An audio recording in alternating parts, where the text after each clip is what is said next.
After Spider-Man was shot and went to a doctor to check if he was okay, Peter was shocked to find out he was actually dying.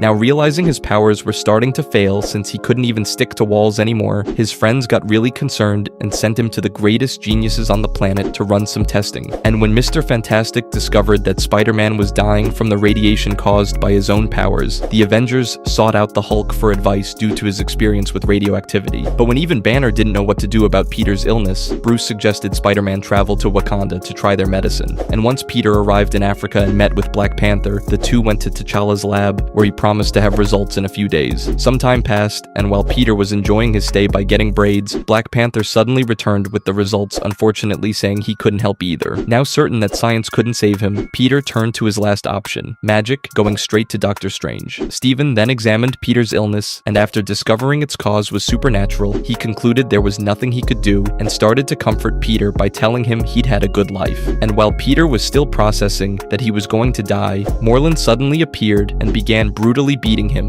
leaving him near death without even needing the illness. But since Morlun also wanted to feed on Peter's soul, he chose to leave him alive and waited for Spider-Man to be taken to the hospital. Later, when Mary Jane discovered Peter was in critical condition, she rushed to his room, but only to find Morlun already there, ready to consume him. MJ now jumps at Morlun, screaming for him to leave Peter alone, but after he threw her against the wall and easily broke her arm, Peter suddenly awoke possessed, immediately leaping at Morlun and pinning him to the ground with his fangs, simply killing him in a horrifying way, but only to return to himself moments later and die in Mary Jane's arms. Peter's body then was taken to the Avengers Tower, and when MJ visited later, she was shocked to see only Peter's empty husk left behind, revealing that this wasn't the real Peter, and the original was hidden in a web cocoon under the New York Bridge. We now then see Peter's soul in another realm speaking with a giant spider called the Other, who offered him a deal to bring him back to life on the condition that he embrace the mystical side of his powers and abandon some of his human side, like his artificial web shooters. Peter then started considering the offer, and when he finally accepted, his body emerged from the cocoon and he was reborn as a new man, now going back to Mary Jane and Aunt May to let them know he was alive, and then going to Mr. Fantastic to do some deeper tests, confirming he was fully cured. And as soon Peter returned to his normal life, he quickly realized that he not only was feeling well, but he now had developed new powers, being able to shoot stingers from his wrists and also produce organic webs, fully embracing his spider side.